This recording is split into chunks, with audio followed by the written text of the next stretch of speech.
페이지로서는 290페이지 보시면 영지주의에 관한 이야기, 다른 사람들의 이야기보다도 290페이지에 나오는 영지주의 조직신학학자 발렌티누스가 말하는 신론과 창조론과 구원론을 우리가 들으면 지금 한국교회 이단들이 행하고 있는 이러한 것을 꿰뚫을 수 있는 그런 지식이 생긴다고 봅니다. 먼저 그 발렌티누스라는 사람,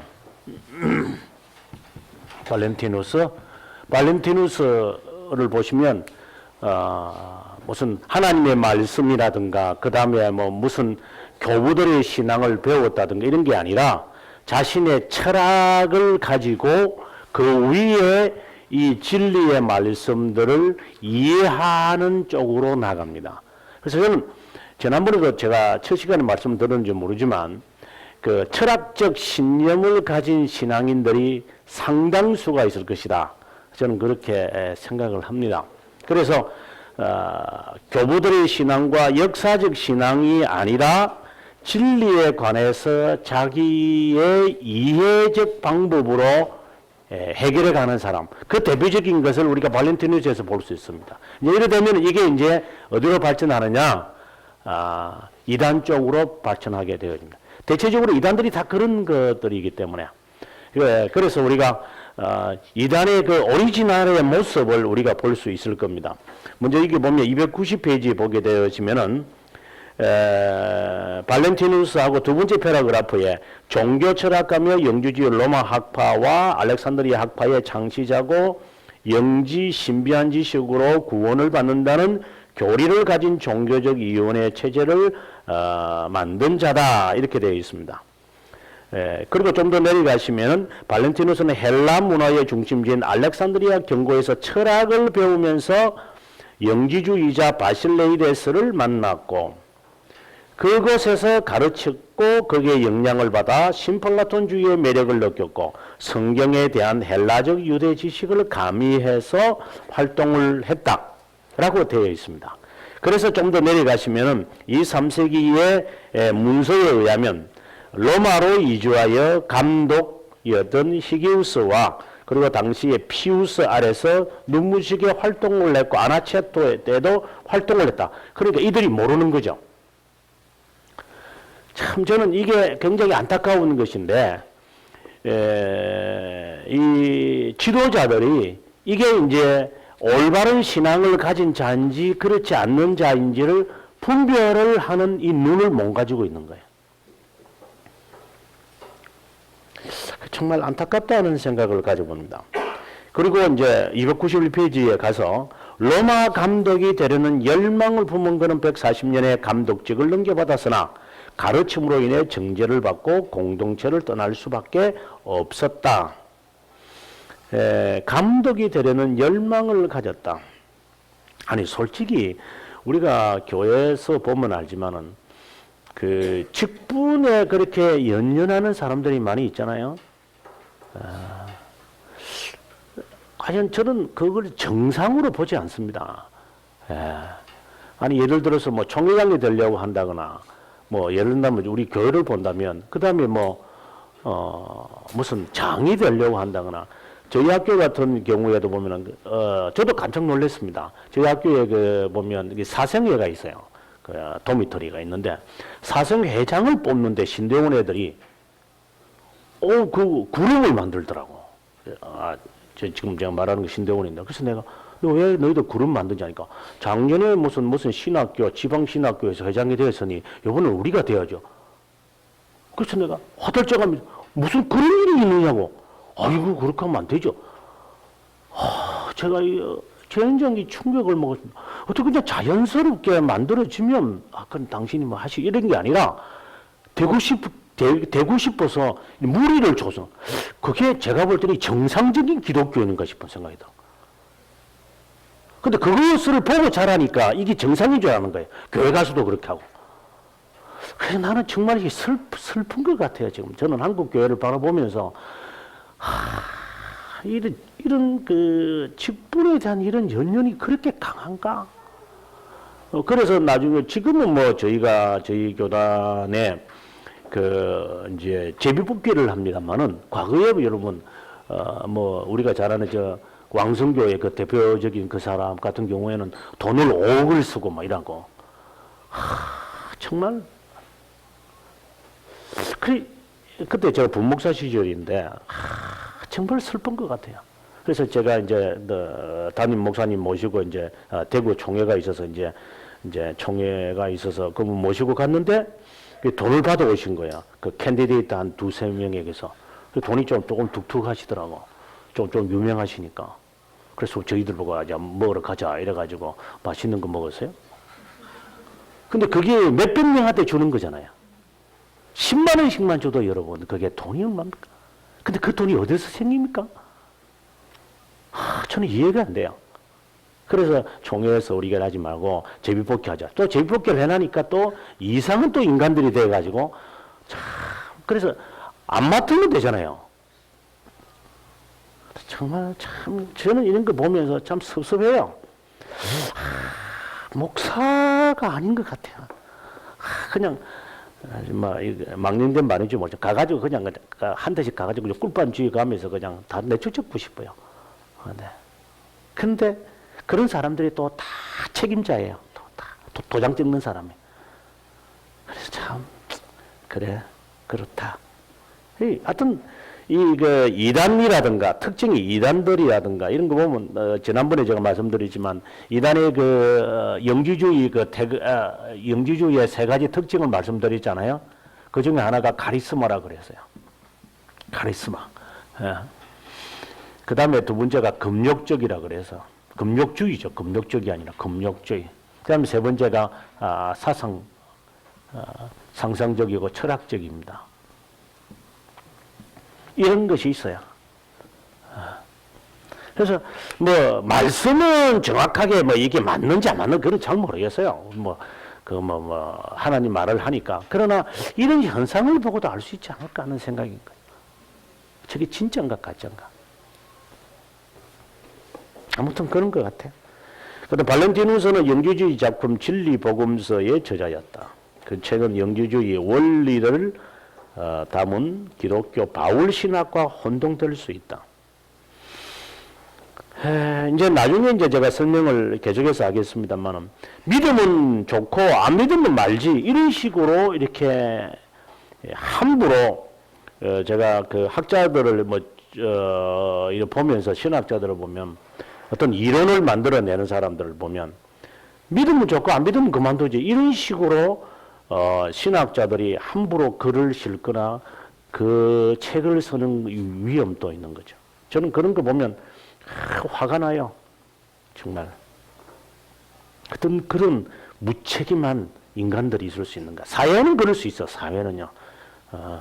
그러나 하나님의 이 직분을 맡는 자들이 그럴 수 있는가 하는 생각이. 자, 그러면 그들의 철학을 한번 살펴봅시다. 이게 특징이 이제 이거잖아요. 그리고 발렌티누스가 뭐라고 하는지를 우리가 살펴야 됩니다. 먼저 그런 다이어드가 있다고 합니다. 이 세상에 하나님이 있다. 다이어드가 이거는 이제 이원 일원인 이런 인 그러니까 이 양성이 있는 거죠. 다시 말해서 남성과 여성의 성품을 가진 지극신이 있다. 지극신이 있다. 먼저 이것을 이야기합니다. 신이 있다는 거죠. 이 신이 있는데 이 신이 이제부터 한 세계를 만듭니다. 그 세계를 만든 이것을 가리켜서 우리는 충만이라고 그럽니다. 충만이라는 이 세상을 그는 만든다. 그럼 이걸 만들 때 어떻게 만드느냐 하면 지극신은 눈에 보이지 않으니까 눈에 보이는 독생자를 만들어내는 거예요. 자신의 분신. 그래서 죄송합니다. 제가 조금 감기균이 있어가지고.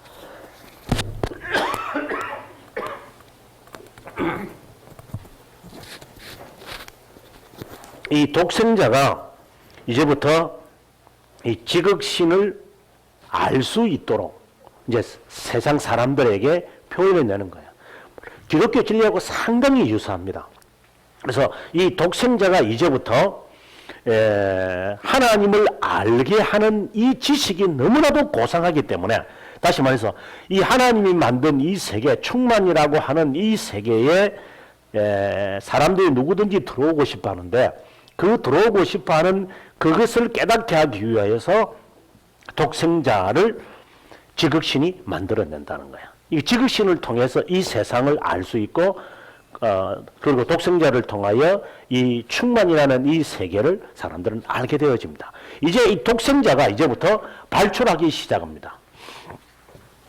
다시 말해서 자기를 이제 나타내기 시작하는데, 그게 네 개의 이온을 먼저 만들어냅니다. 이온을 만들어낸다. 그 이온을 만들어내는 게 여기 보시면은 첫 번째 이온이 있고 두 번째 이온이 있는데, 292페이지에 한번 가보실랍니까? 이거 완전히 그 심플라톤주의입니다, 이게.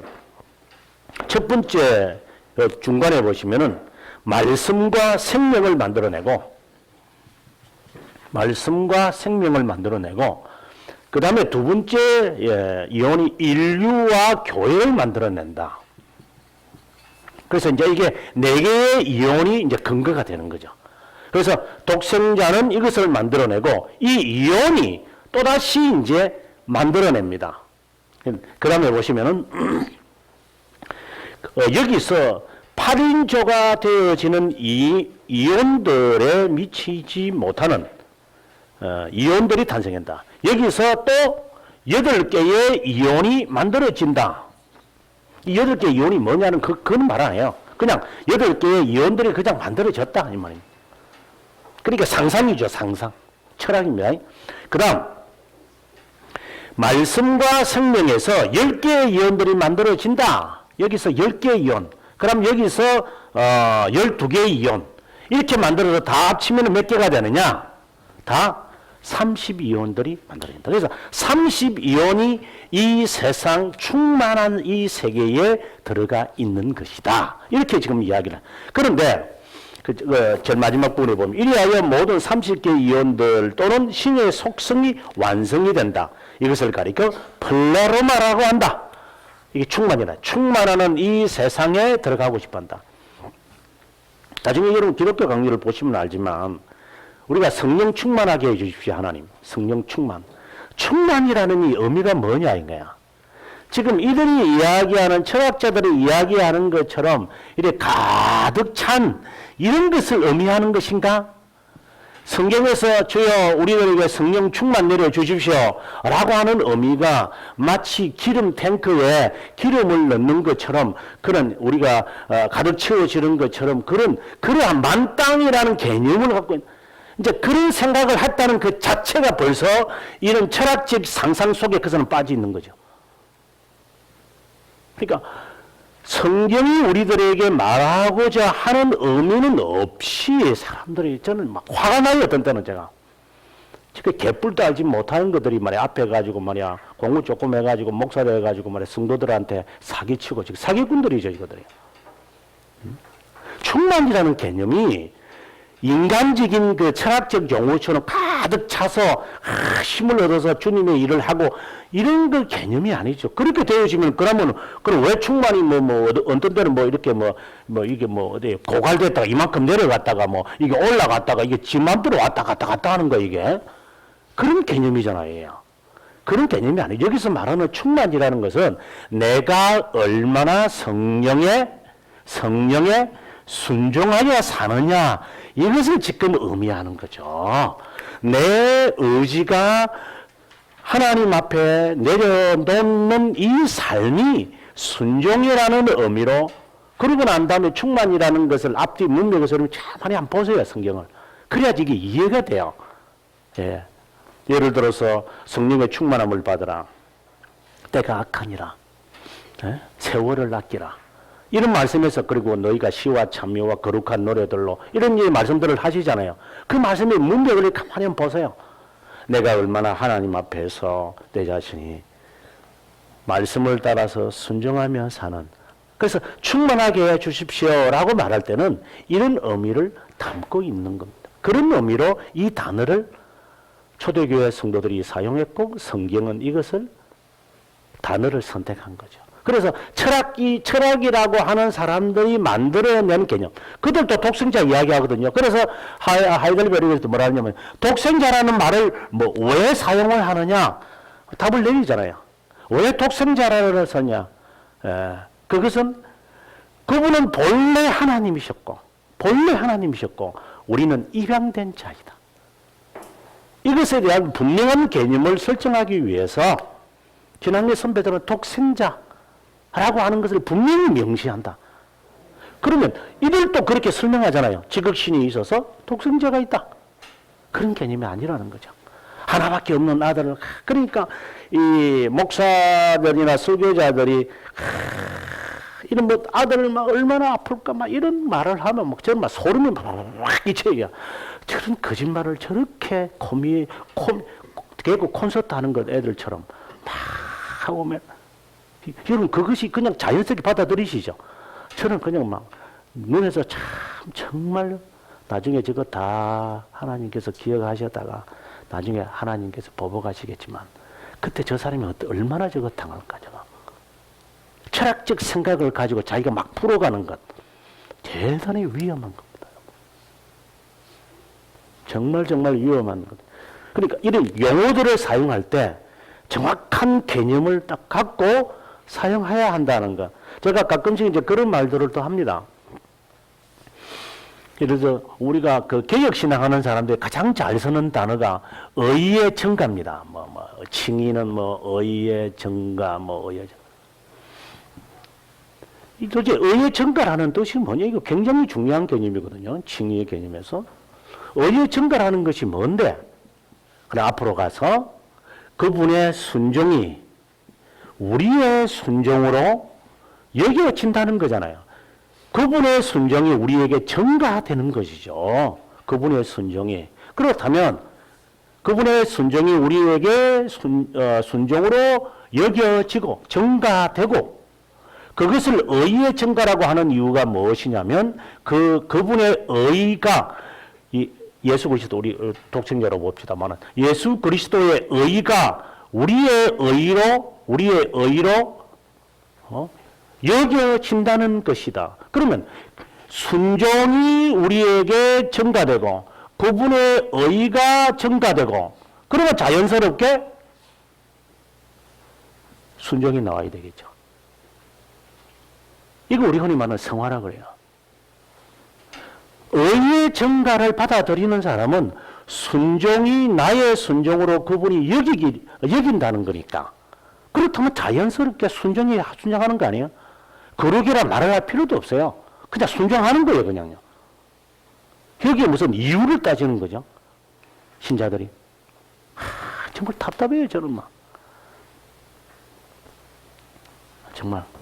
이런 거를 제가 보면서 느끼는 게 비슷한 용어들을 사용을 해서 자기 철학적으로 막 해석하는 사람들. 290회 밑에 봅시다. 그럼 10개 이론이 뭐냐? 이제 이야기합니다. 보세요. 깊음, 섞음, 넓지 않음, 연합, 자기 탄생, 희락, 확고함, 또 혼합. 그리고 12개는요. 위로, 믿음, 부성, 아버지의 성품이겠죠. 희망, 영원한 요동, 이해, 교회와 축복, 수임과 지혜. 얼마나 말들은 또 잘 만들어내는지 우리는 또 하여튼 언어의 귀재 같아요. 노벨 문학상 하나도 못 받는 것들이 어서 이렇게 언어의 귀재인 줄 모르겠어요. 제가 볼 때. 정말 답답한 인간들이요. 그 다음 계속해서 방금 언급한 이론들은 모두 독생자의 본성의 다른 측면을 명시한다. 신적 충만의 자기 계시 과정은 씨앗에서 나무로 자라는 것으로 비교될 수 있다. 태양에서 나오는 빛의 관성과 같은 것이다. 독생자가 아버지 안에 포함하고 있는 것처럼 이온의 충만도 독생자 안에 포함되어 있다. 이온들의 다수성의 안에 신격의 단일성을 유지된다.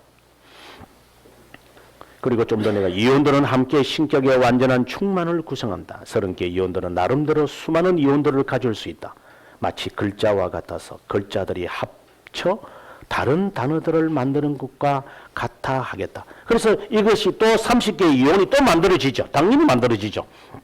30개의 이온들이 나중에 365개의 이온들을 또 만들어냅니다.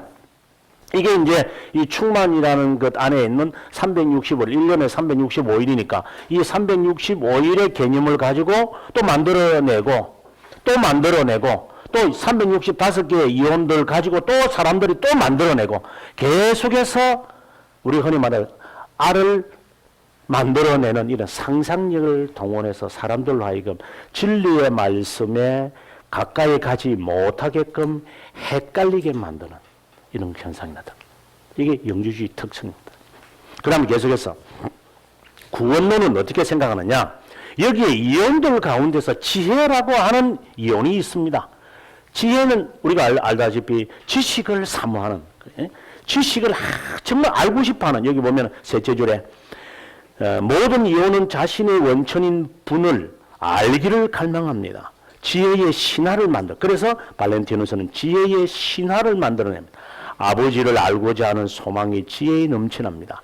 지혜는 12개 이온 중에 제1어린, 여기에 이제 인류와 교리의 이런 가운데서 가장 나이가 어린 지혜라고 하는 이온이 있다. 그거는 아버지를 알고 싶어하는 이런 마음을 간절하게 갖고 있는 거예요. 우리 흔히 말하는 지욕이라 그러죠. 지욕요. 그 다음에 좀 더 나아가서 지혜는 그 결과 지혜는 아버지와 같이 되고자 하는 욕망으로 비춰진 낙태를 가리켜 지혜의 결핍된 생각이라고 한다. 이러한 부족 속에 지혜는 슬퍼하고 두려워하고 혼란 속에 빠진다. 이런 슬픔 속에 그녀는 회개하고 도움을 청한다. 다른 이혼들도 역시 슬퍼하며 그녀의 청혼에 관심을 갖게 된다. 제한 또는 두 번째 한계의 도움을 받은 지혜는 더 높고 더 낮은 수준으로 나누어진다. 더 낮은 수준은 낙태고 고통을 겪으며 충만해서 배제되고 더 높은 지혜는 강하게 되어 하나님께서 알 수 없는 분임을 확신하고 되돌아온다. 지혜의 이런 행위는 충만히 있는 결핍을 분리시켰고 밖으로 향하게 되어진다. 이런 위기가 다시 일어나지 않기 위해 독생자는 자신을 그리스도와 성령이라는 형태로 다른 이온들에게 자신을 명시한다. 그리스도가 된 독생자는 다른 이온들에게 아버지가 불가해적이므로 자신을 통해서만 진리를 이해할 수 있음을 계시한다. 성령은 그들에게 감사를 드렸고 모든 것을 동등하게 창조합니다. 이것이 소위 세례인데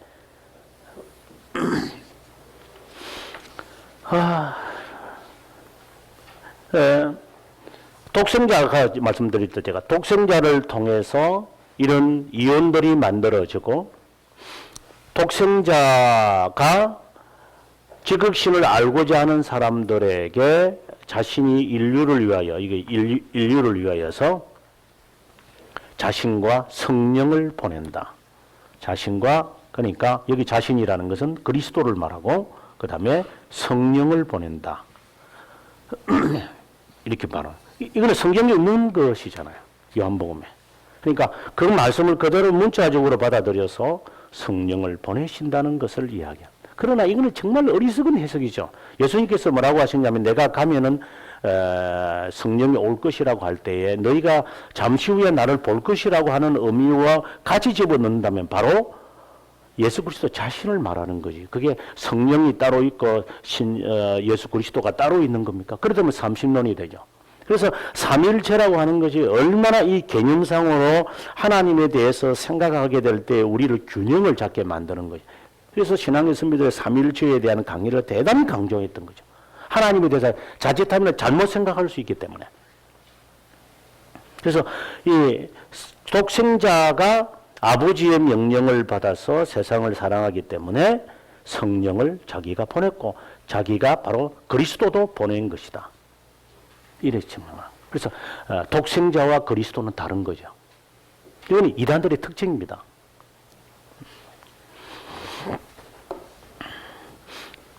그리고 좀 더 내려가시면은 구세주는 자신을 비워서 충만 밖으로 나와 천사들의 수행원과 함께 부족으로 하강합니다. 그분과 지혜는 이온들의 짝처럼 함께 결합합니다. 영원한 영역을 알게 되므로 지혜는 환각과 고통에서 자유하게 됩니다. 지혜는 구세주와 천사들의 수행을 보고 기뻐하고 자신의 형상으로 영적 씨앗을 낳습니다. 이런 씨앗들은 모두 기독교인들 안에 있는 영적 요소입니다. 그래서 교주들이 그 여성들을 급탈하는 이유가 그 때문이죠. 내가 씨앗을 심는 거죠. 영적 씨앗들을 심어서. 그래서 그런 범죄들을 행하는 것도 그 때문에. 또 여성들은 그것도 쏘가요 또.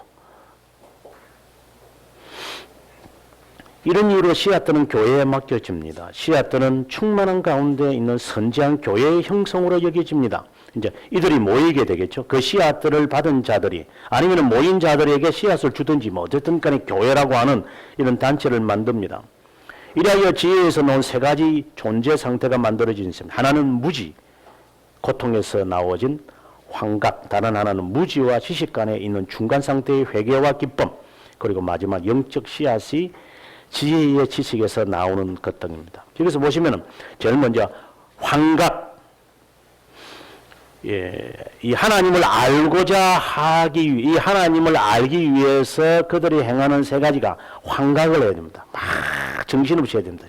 그래서 뭐 어떤 사람들 보면 찬송 부르는 거 막 빠르게 부르잖아요. 막 빠르고 그런 목사들이 있잖아요. 교회에서 보면 막 처음에는 막 빈들의 말은 불같, 빈들의 말은 불같이, 빈들의 말은 불같이, 빈들의 말은 불같이 막 이렇게 정신을 사람마다 혼을 뺏는 거예요.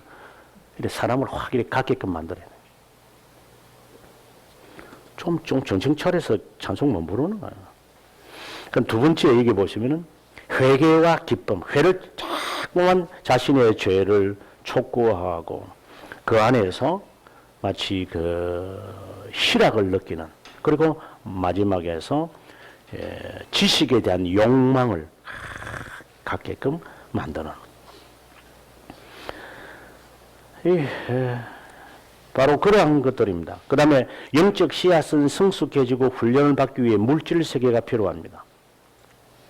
그래서 물질 세계를 형성할 수 있는 장인에게 영향을 끼쳐서 장인을 통해 지혜는 하늘과 땅을 창조하고, 장인은 그 자신의 모침을 모르고 자신 혼자 행했다고 생각하고, 장인은 7개 천사적 존재, 뭐 어디서 다 이렇게 만들어내는지 모르겠어요. 하여간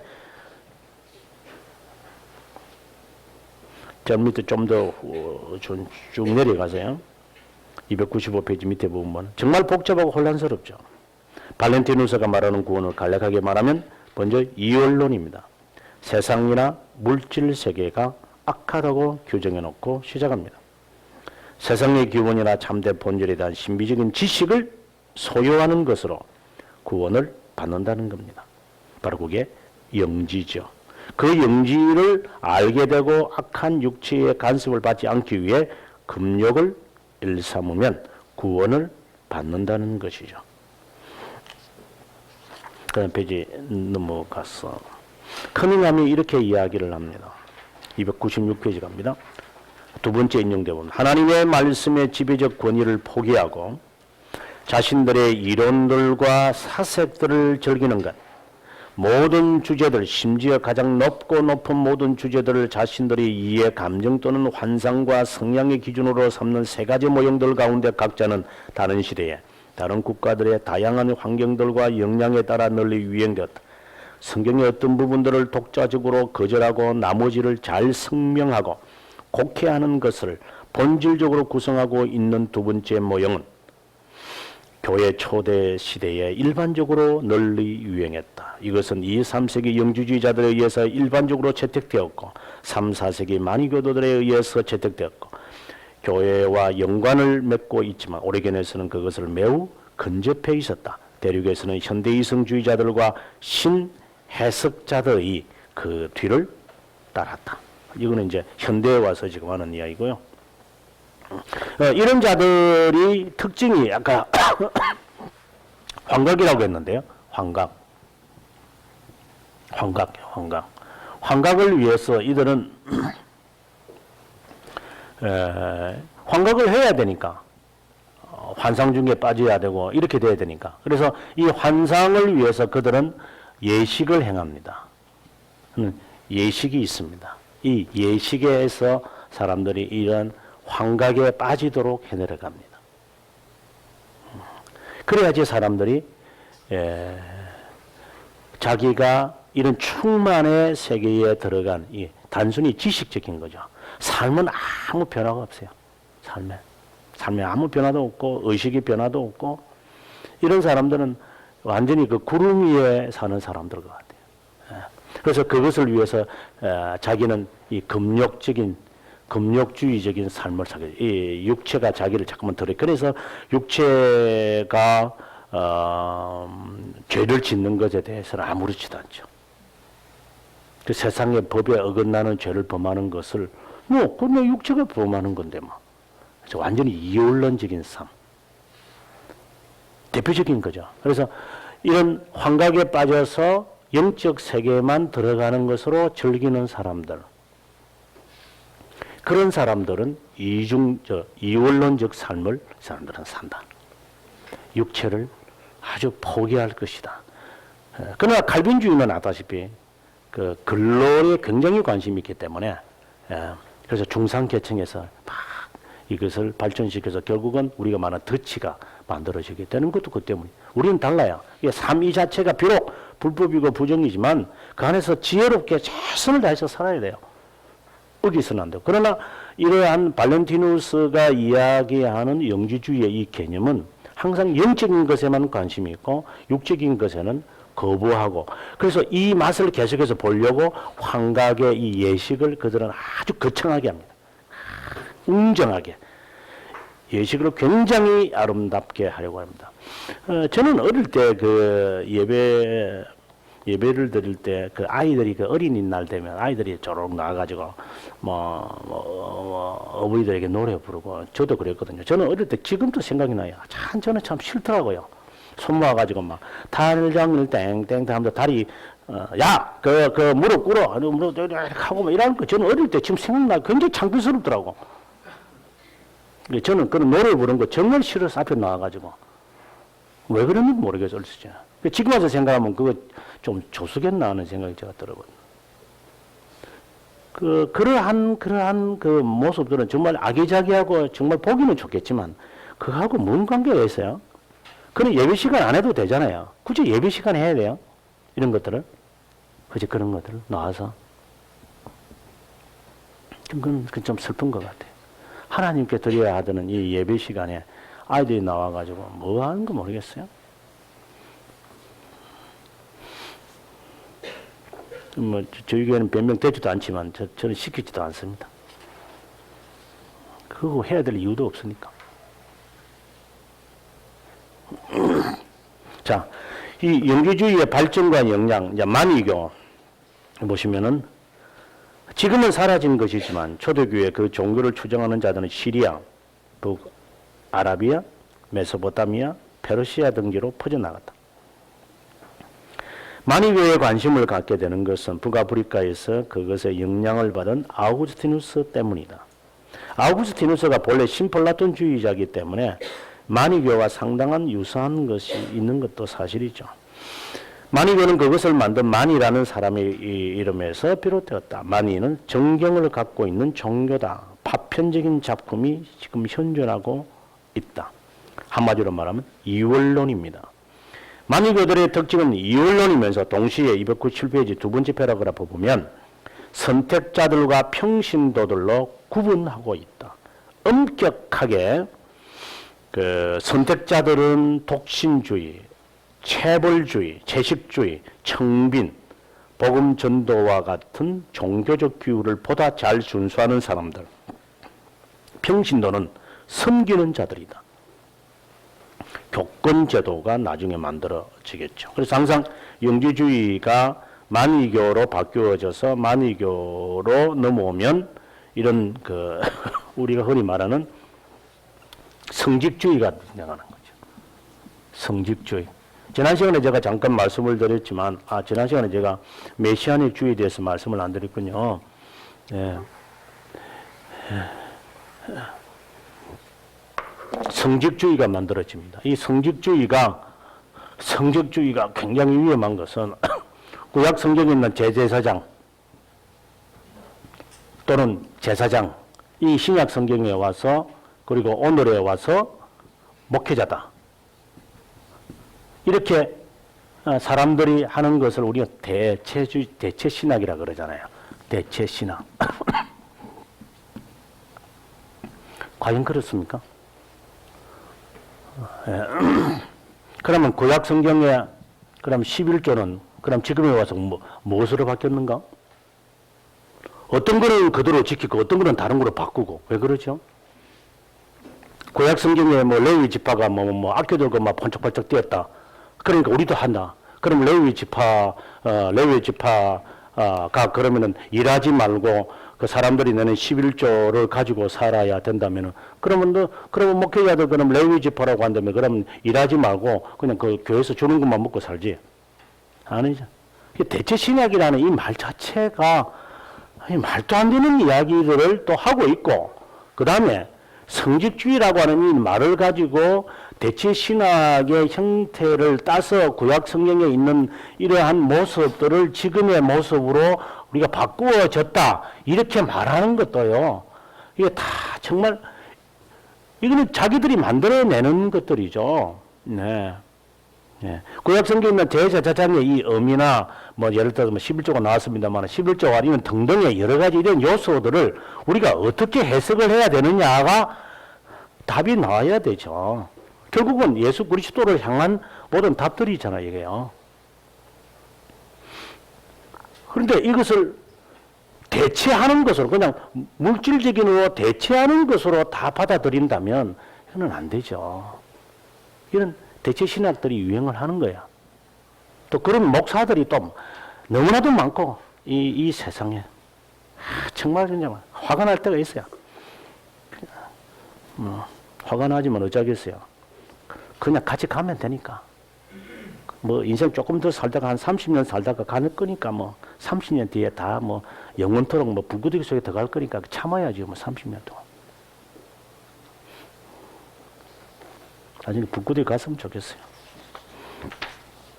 그 다음에 현대에 와서 그러면 뉴 에이지 운동이 이제 나타나는 거죠. 이게 영주주의 영향인데요. 영주주의의 생각은 많은 현대사상과 철학자, 저자, 예술가, 학자들에게 병배해 있다.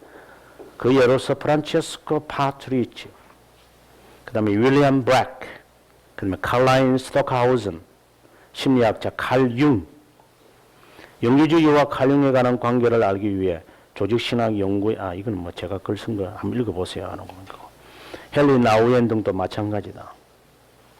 뭐, 하여튼 한국 교회의 희한한 운동들 하여튼 목사들이 이런 우리 흔히 말하는 이런 관상신학, 관상기도, 헨리 나우엔 이러한 것들을 했던 것에 대해서는 제가 너무 붕괴했던 것 같아요.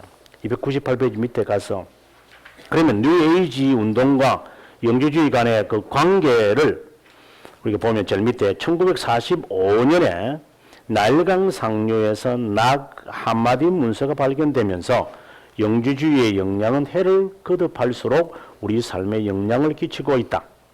다빈치 코드와 같은 소설과 영화가 만들어지면서 우리 사상 속에 반기독교적인 마음을 갖게 했다.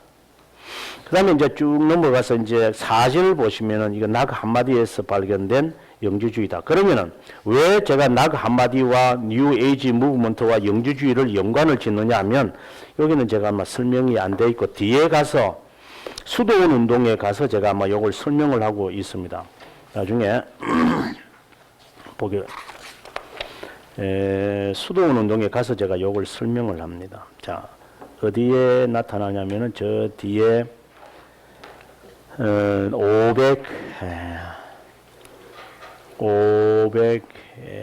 542페이지 한번 일단 봅시다.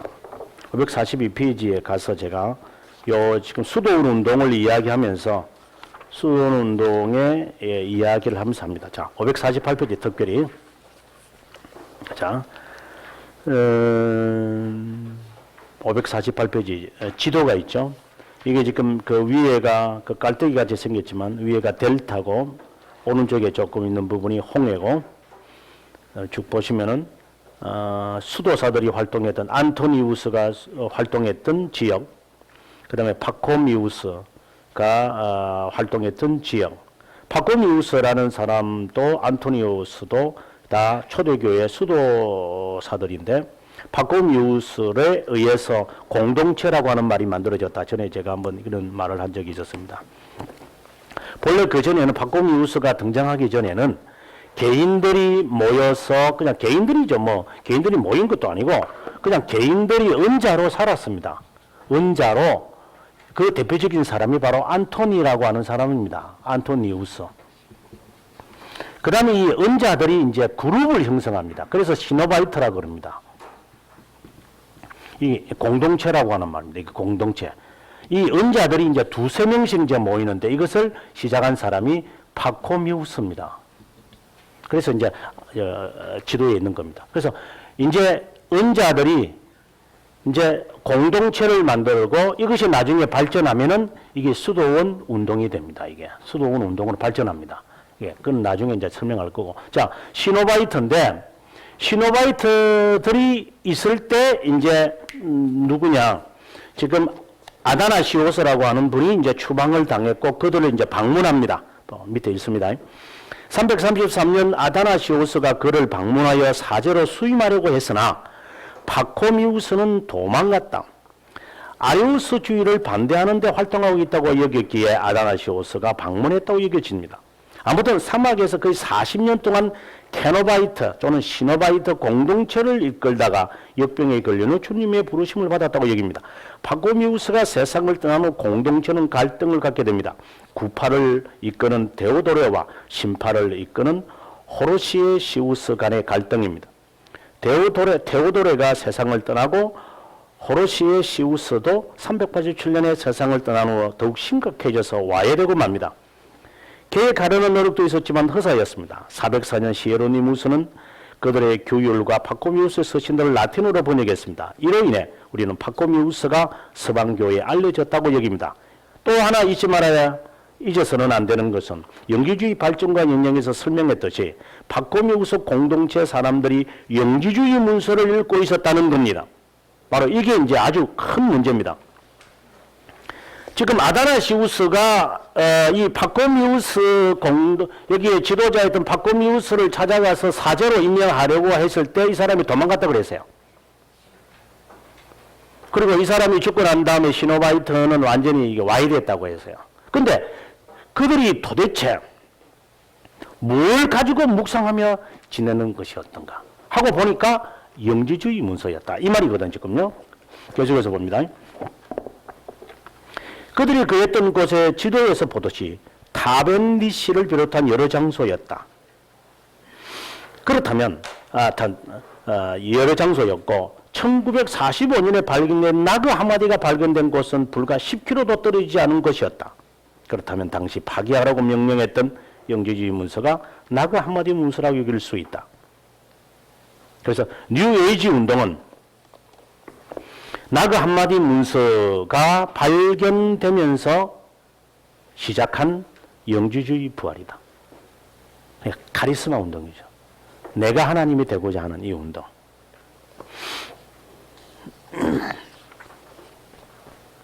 그 다음 페이지는 550페이지 그 지도가 있습니다만 나그 한마디가 발견된 그 장소 제일 왼쪽 밑입니다.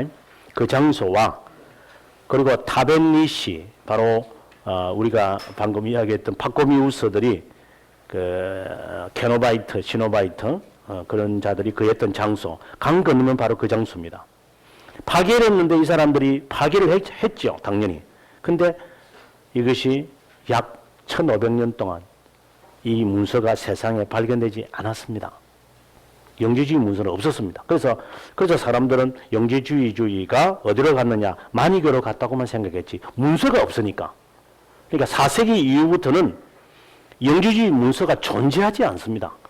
단 존재하는 것은 뭐냐? 제가 계속해서 말했던 이러한 영지주의를 설명하는 이레니우스의 그 이단들에 대하여라고 하는 책 외에는 없었습니다.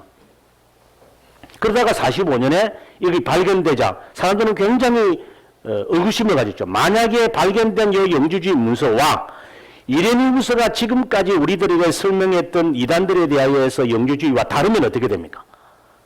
하나 완전히 그동안에 우리는 천몇백 년 동안 우리는 속았잖아요. 그래서 사람들은 당시에 기독교를 없앨 수 있는 절호의 기회였습니다. 이것은. 그래서 이제 나그 한마디 문서를 끄집어내어서 거기에 있는 문서를 하나하나 번역을 하는데 이레니우스가 썼던 지금 우리가 설명했던 이러한 내용들하고 다른 게 하나도 없어요. 그래서 정말 우리가 얼마나 역사를 배워야 한다는 것이 다시 한번 증명이 되는 거예요. 우리가 아는 쿰란 공동체도 마찬가지 아니었어요? 이사야 문서가 쿰란 공동체가 소유하고 있는 본문과 마소라 본문, 우리가 구약 성경을 지금 읽고 있는데 그거와 다르면 어떻게 됐겠어요? 그러니까 지금까지 우리가 사기당한 거 아니에요? 기독교가. 그래서 당시에 많은 사람들이 기독교가 이제 없앨 수 있는 절호의 기회였죠. 근데 쿰란 공동체의 이사야 문서를 번역을 했을 때 우리가 갖고 있는 마소라 문서에서 번역되어진 이사야와 내용이 다르지 않은 것을 보고 정말 하나님께 감사했죠.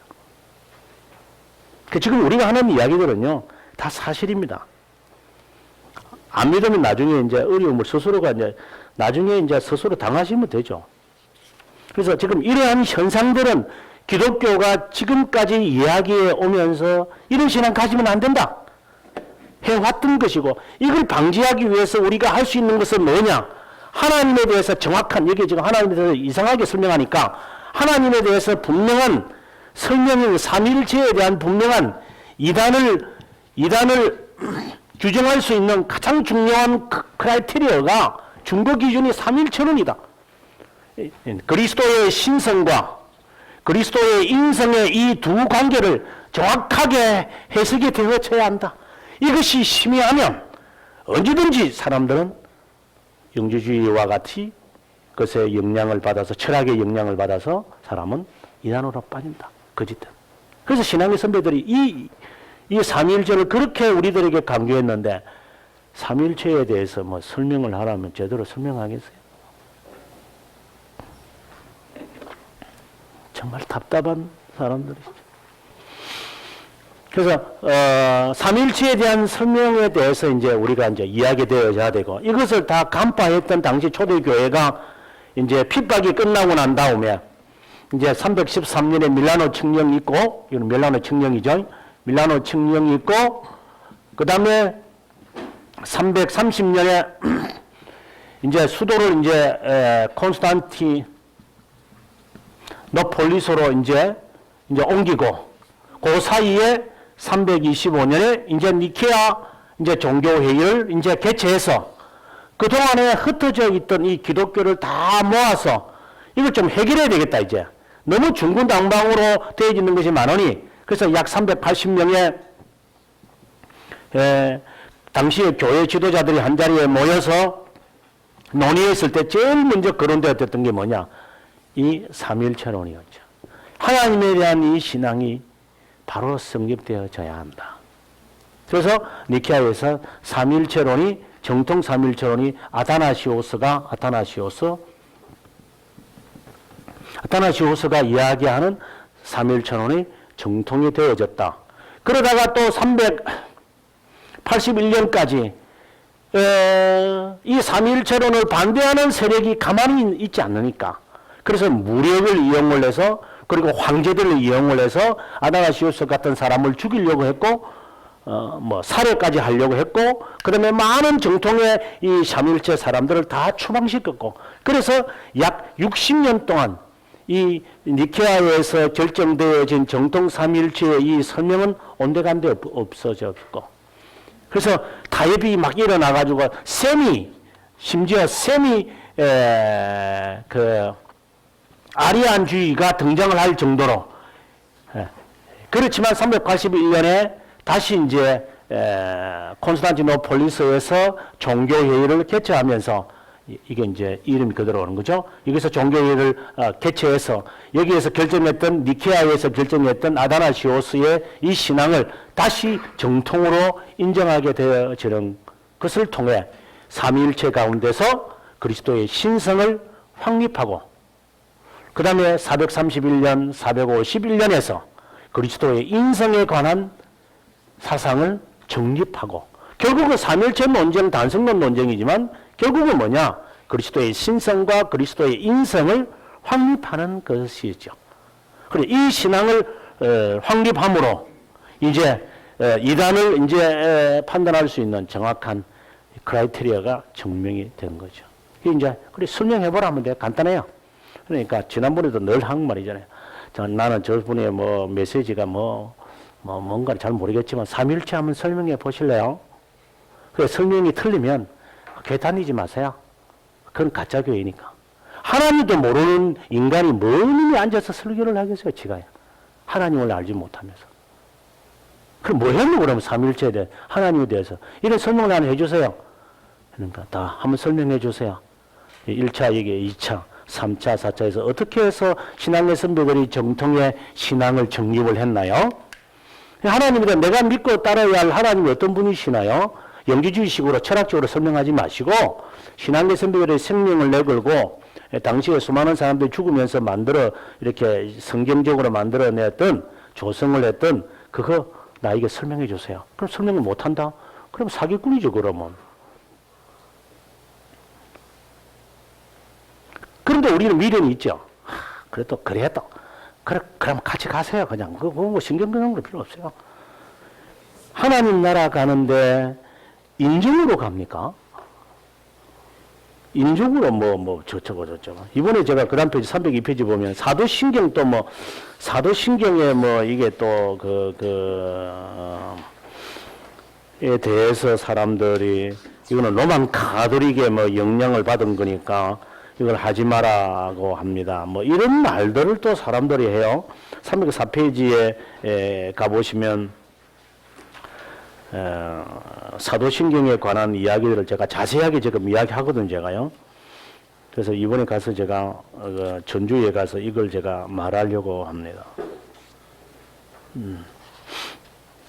그리고 이제 이 사도신경 안에 나타난 삼위일체 사상 306페이지 보면은 이제 삼위일체 사상 가장 핵심인데 그 삼위일체 사상에 대한 이야기를 제가 이제 하나하나 설명을 하게 될 겁니다. 이제 오늘은 영지주의로 끝내고 다음 주일에 삼위일체 설명을 이제 하게 되어지고 그 다음에 아마 삼위일체 사상과 함께 단성론, 요 인성까지 같이 아마 제가 설명을 해야 될 것 같아요. 설명을 하고 1차, 2차, 3차, 4차 종교회의를 아마 짧은 1시간 내에 잘 맞출 수 있는 건 모르겠는데 어쨌든 맞춰야 우리가 아마 진도를 아마 맞출 수 있을 것 같습니다. 그래서 제가 부탁드리고 싶은 것은 좀 미리 한번 읽어와 주시면 굉장히 페이지가 많죠. 제가 많으니까 여러분께서 좀 읽어와 주시면 좋겠습니다. 적어도 아마 375페이지까지는 좀 읽어와 주셔야 아마 제가 공부하는데 아마 도움이 되시리라고 생각을 합니다. 여기 도표들을 제가 잘 만들어 놨는데 좀 잘 한번 살펴보시고 삼위일체 설명 한번 잘 들으셔서 저는 그런 말은 많이 합니다. 내가 삼위일체 설명을 이제 인터넷 선상에도 학교에서도 하고 이렇게 하는데 틀리면 이야기하라고. 만약에 내가 설명하는 것이 신앙의 선배들이 설명해 왔던 정통사상과 다르면 제가 잘못된 사람이니까. 그러면 내가 맞는다면 당신들이 틀린 거니까. 그러면 이 신앙을 안 믿는 거잖아요. 역사적 신앙을. 그럼 빨리 안 고치든지 고치든지 본인이 선택을 하겠죠. 그래서 다음 시간에 제가 삼위일체 설명을 자세하게 단성론 이야기와 함께 하도록 하겠습니다. 좀 쉬겠습니다.